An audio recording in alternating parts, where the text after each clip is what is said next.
Kinetics concerns how fast a reaction will occur.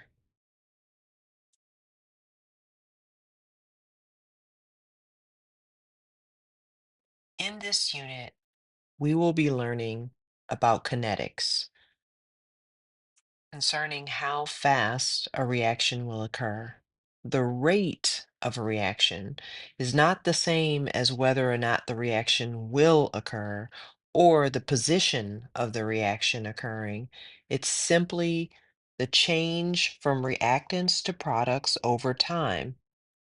We do need to know the five factors that impact the rate of a reaction. What things would speed up or slow down a chemical reaction? Temperature, right? Average kinetic energy. By increasing the temperature, we increase the speed of the particles, and therefore they strike each other more quickly. Pressure. In a gas reaction, we're pushing particles closer together. They're more likely to interact. Concentration, we're increasing the amount of particles and therefore their likelihood of striking one another and interacting. Surface area, increasing the surface area by grinding or pounding reactants gives them more opportunities to come face to face with other particles. And finally, a catalyst, and that is simply a chemical that speeds up reactions by orienting the molecules in a way that they are likely to strike one another in a productive manner. So, we will be examining reaction rate, and that's the change in the concentration of a reactant or product over time. Here is a simple reaction. Please update the arrow here. On the left side, we see that the reactants are nitrogen dioxide and our products here, nitrogen monoxide and oxygen. Let's take a look at this graph where we examine the change in this reaction over time. On our x-axis, we have time. On our y-axis, we have concentration. The green arrow represents the reactant. The blue and red arrows represent the products. Does it make sense that the green arrow is going down over time? What is happening to this reactant over time? It starts out at a high concentration, or there are a lot of moles of it, and then over time, there's a low concentration because this reactant is being converted into products. Alternatively, the product concentration is increasing over time. Can you determine why NO is increasing at approximately twice the rate of O2? Based on the balance equation, you can see that the coefficients are 2 to 1. And so the coefficients dictate the relative change in the reactants and products over time. The rate of change is relative to the slope of the line. You can see some slopes have been outlined here for each of the lines. And you also might notice that the slopes would be different at different times. So this slope for NO2 is very steep early in the reaction, but much more gradual later in the reaction. So reaction rate is usually written for reactants only. We can write it for products, but since they are equal and opposite to one another, we write it only for reactants. And since the slope changes throughout the course of time, the reaction rate is referred to as an instantaneous rate. because it depends on when it is occurring, the instant that it's occurring. We don't do very much math with these equations here, but they describe the change in the concentration of the reactant over the change in time. There's a negative in front because this is decreasing, and the loss of reactants is equal to the gain of products. And here the gain of products, but with a coefficient of 2 in front because its rate is half.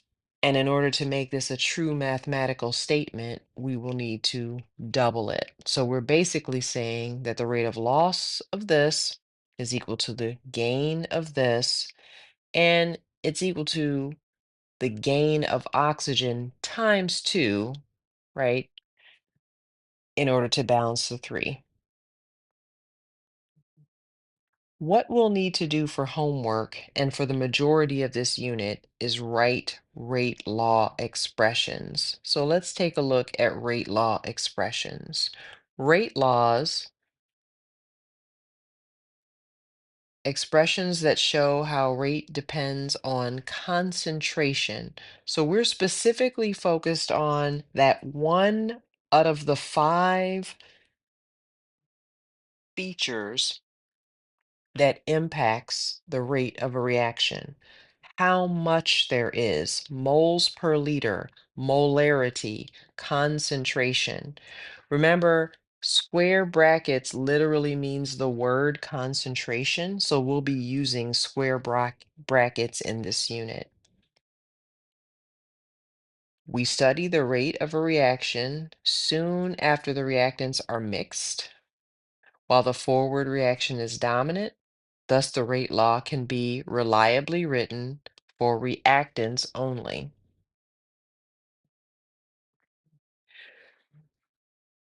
You will be required to write the general form of a differential rate law.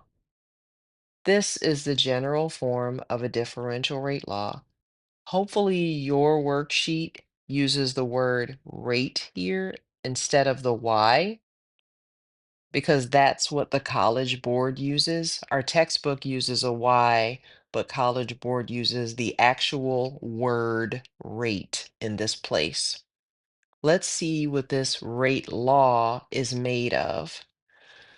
Y is the initial rate.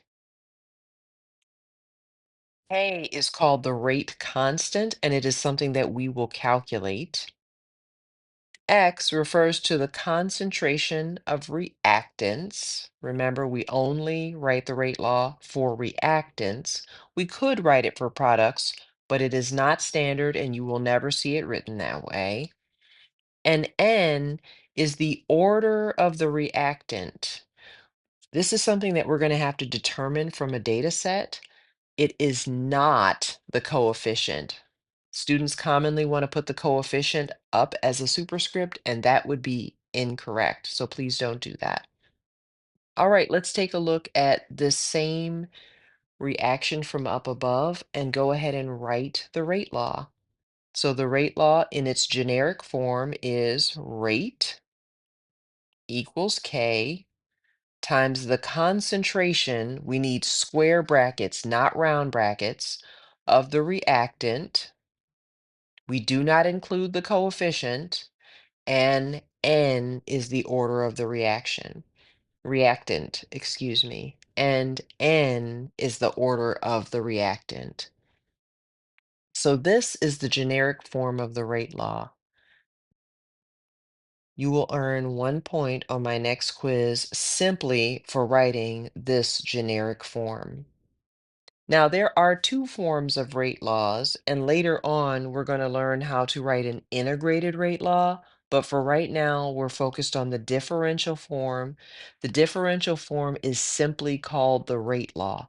So if a question ever asks you to write a rate law, they mean the form that we're talking about now, not a different form. Here are some sample problems where we practice writing the rate laws and filling them in. So all of your homework items will come with a data set like this one, and it'll give you a reaction and trials from an experiment in which one of the reactants was held constant, meaning its concentration stayed exactly the same, while the other reactant changed, meaning its concentration was probably increased by a factor of two or maybe cut in half.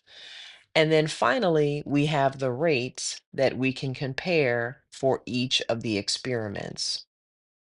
This table has a little typo in it from the textbook. Please turn this into an oxygen so that it will match the reaction up above. All right, let's work on the sample problem. Step one, write the rate law for this reaction. So that is rate equals K times the concentration of the reactant to the N. And if there are more than one reactant, we will use a different symbol to represent N each time, because N is really a number that we are going to determine.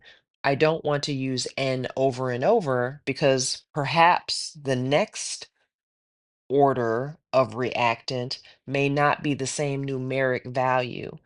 So we'll typically start with an N and then perhaps write an M and then a P. We tend to skip the letter O because it looks like a zero. So we typically will write an N, an M. If there's another one, I will write a P. There usually aren't more than three reactants in a chemical reaction, but that is the notation. So fine, we're done with item number one. Step two, insert the order N of each reactant. So this time I'll have to look at the data table to determine the value of N.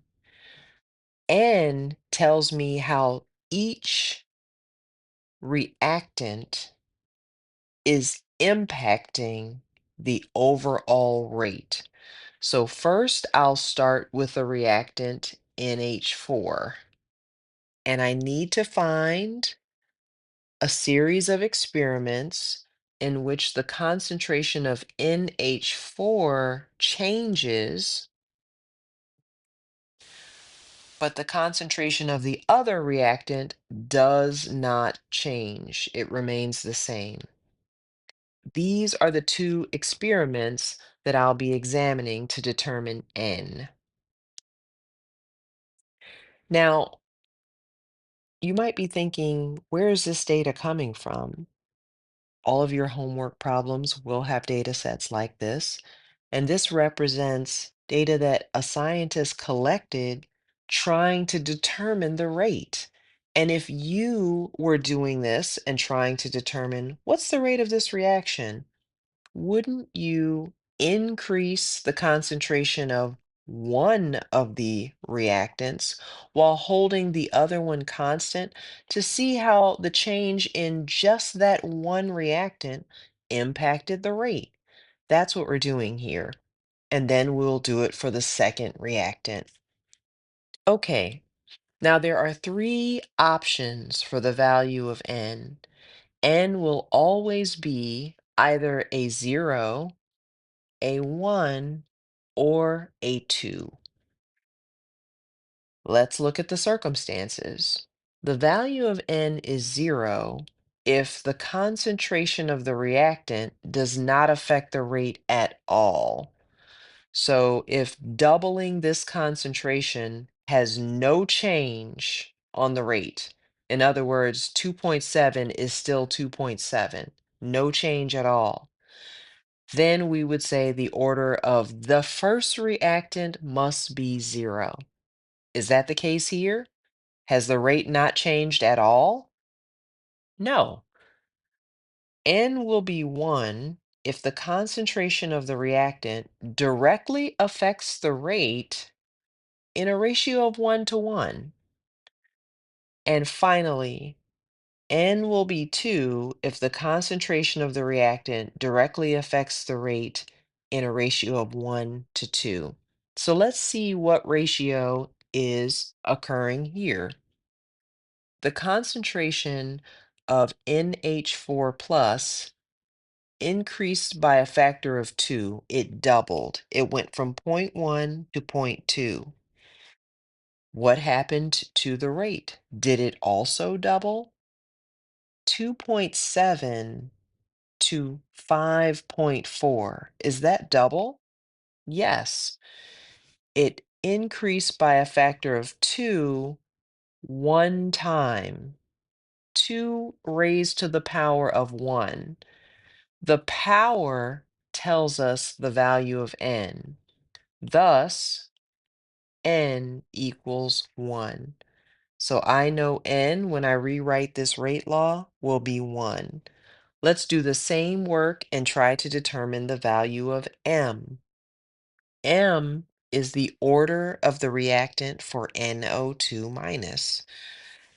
This time, I'll have to find two experiments in which the concentration of NO2 minus has changed and the concentration of the other reactant was held constant. So NH4 had no effect on the rate, and we're only looking at the impact of NO2. Let's compare the rates here and see the value of the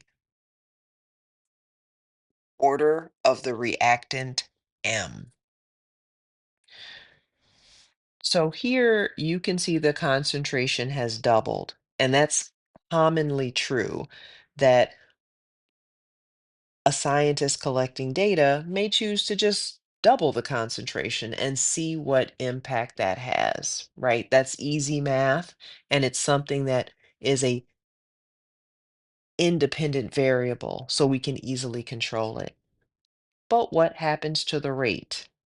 1.35 to 2.70. Has that doubled? It has. How many times did it double? Once. Thus, M is also 1. So the value of M is also 1. By the way, first order reactants are the most common types of reactant. So it is very likely that the answer may be 1. That's the most common order of reactant. Let's rewrite this rate law by inserting the values we've just obtained.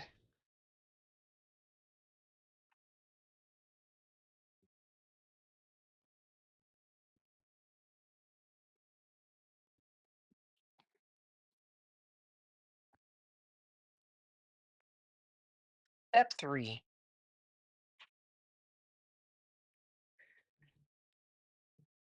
The last step is to substitute the data for any one of the experiments to find the value of the rate constant K. So which experiment would you like to choose? Experiment 1, 2, or 3? It doesn't matter. Let's choose experiment 1. So the rate for experiment 1 is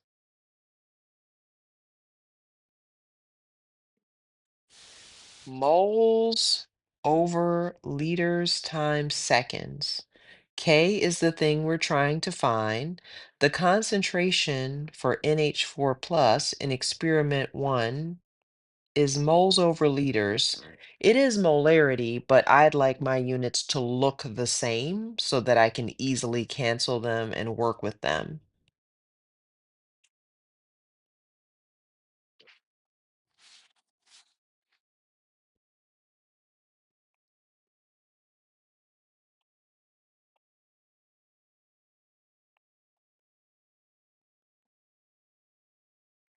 Okay, now all we have is an algebraic problem. And in fact, I've done the work for us. Here is the answer, the mathematical portion of the answer for K. Easy enough. However, the units for K will change based on the order of the reaction, not the order of the reactant, N, but the order of the reaction. And so we need to be capable of determining the units for K. I'm going to walk you through the steps of determining the units for K. This is one of the questions that you may be asked. What are the units for K?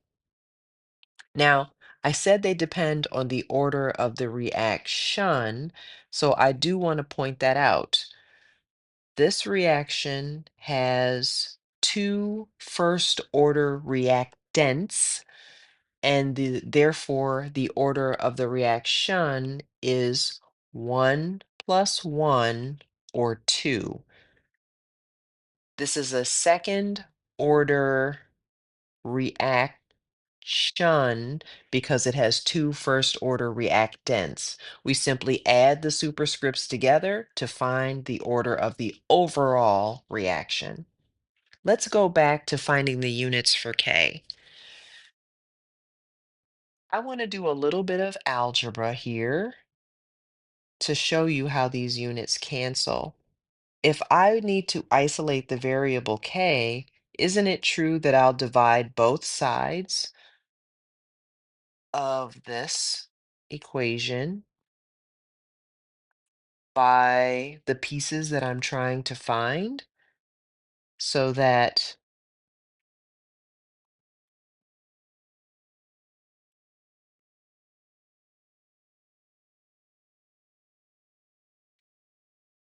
okay, so I'm dividing both sides by these two concentrations to isolate the variable K. So therefore, these concentrations cancel on the right side and we can focus our attention on the left side.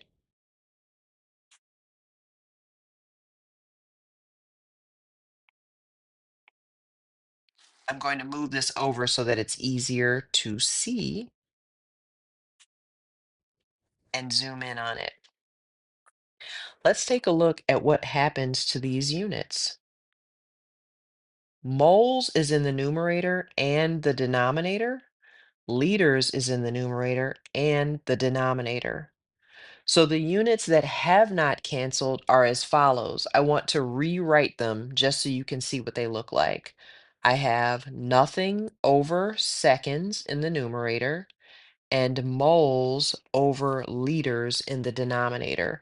I still need to simplify these units. So essentially, I have a fraction over a fraction. How do you divide two fractions? Invert and multiply, right? So that is 1 over seconds times liters over moles. To invert means to flip. Flip and multiply. So this unit simplifies to liters over moles times seconds.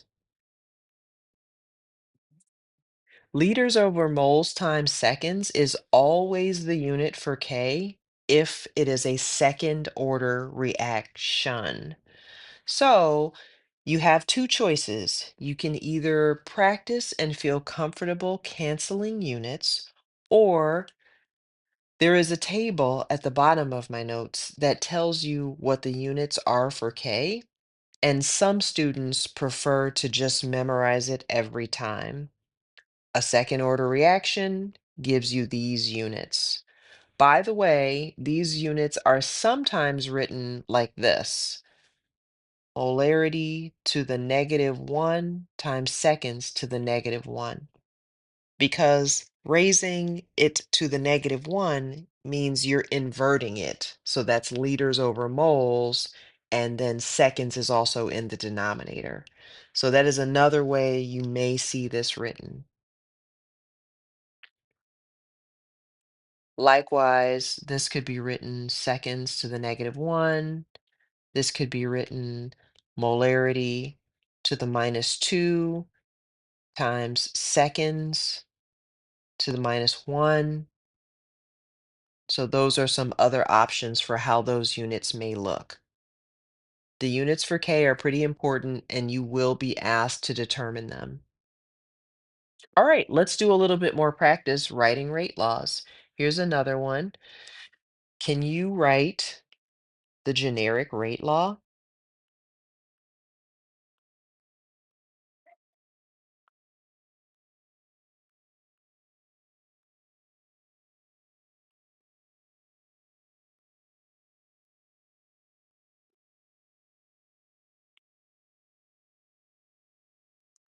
Notice I did not include any coefficients.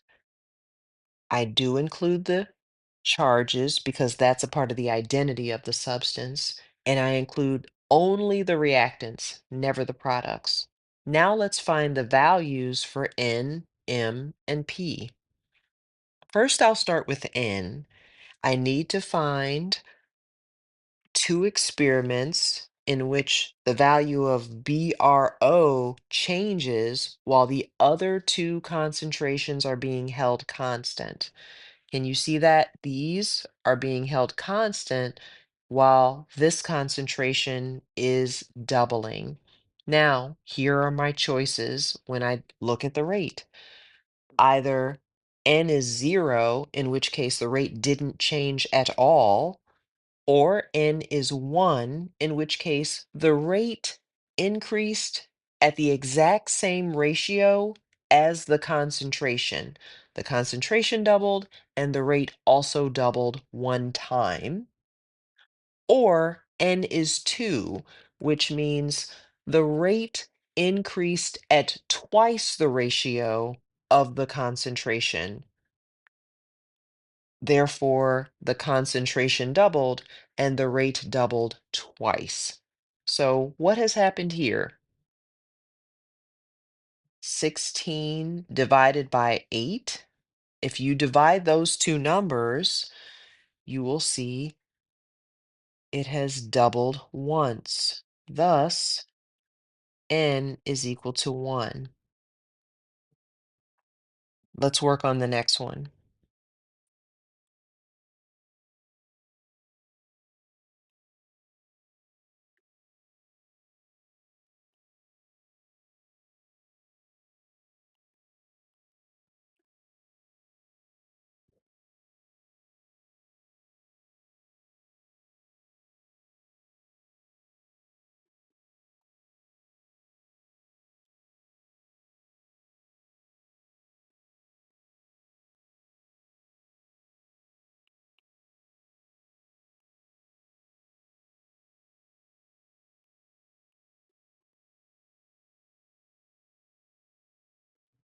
Okay, so we can see that n is equal to 1, m is equal to 1, but p is equal to 2. And let's look at how we determined that. We had to find two experiments in which the first two reactants did not change their concentration. So I chose experiment number 1 and 4. And then I used the change in the concentration of the third reactant to compare it to the change in the rate. How does the third reactant change? It is doubled. And how does the rate change? It is actually doubled twice. The value of P, the order of the reactant P, is how many times the rate does what the concentration did, how many times it doubles. Thus, P is 2. I can rewrite our equation now.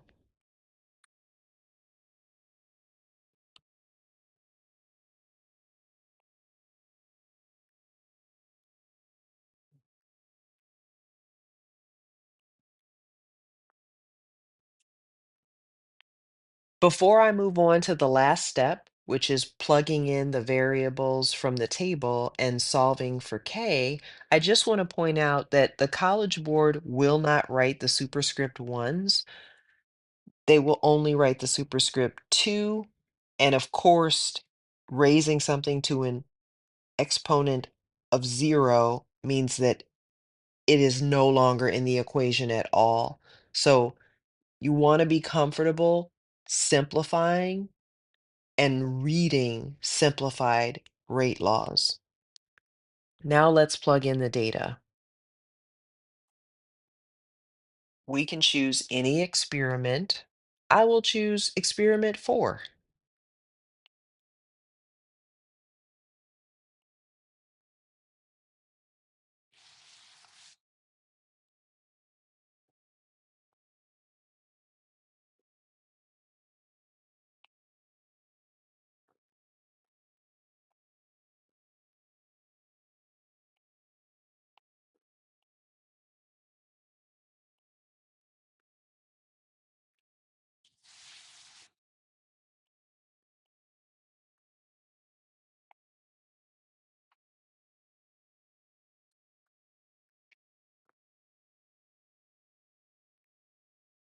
Here I have the answer again, but only the mathematical portion. Let's take a look at how the units cancel.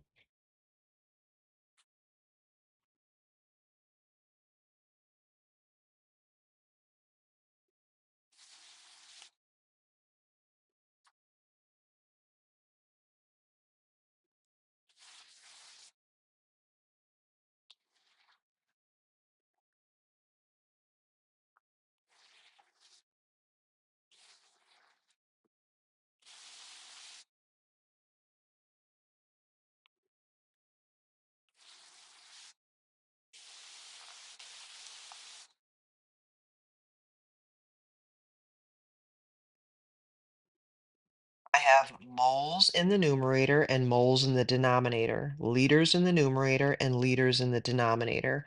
So what remains?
So what you can see is I was able to cancel units that repeated in both the numerator and the denominator, condense the remaining units because I have moles squared times moles again, which is moles to the third power, and liters squared times liters again.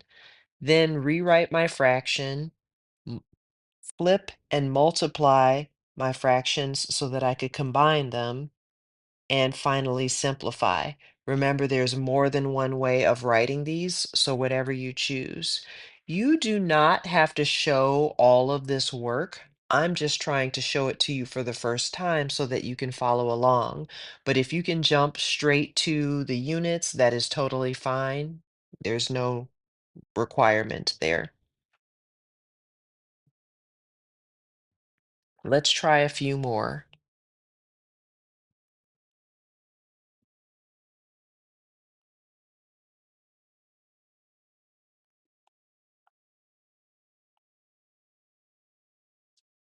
As I look at the data set, there's only one concentration, and I can easily find a place where it changes. It doubles here, and look at the rate. No change at all. So therefore, the rate doubles 0 times. Thus, n is 0. The way that I will now write the rate law is rate equals k only, because raising the concentration to the 0 removes it altogether from the reaction, and I can solve for K because it is equal to the rate. Unfortunately, this item does not give us any units. I can assume that the rate is change in concentration. I'm sorry, I can assume that the rate is change in,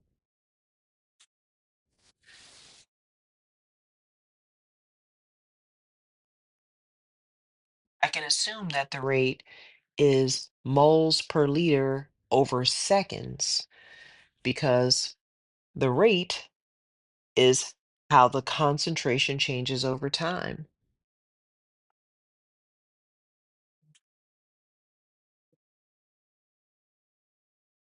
By the way, we have one zero order reactant, so therefore this is a zero order reaction. And up above, we had a, by the way, if I combine the superscripts 1 plus 1 plus 2 from the values for the orders of the reactants, then the overall order of the reaction is 4, or it's a fourth order reaction.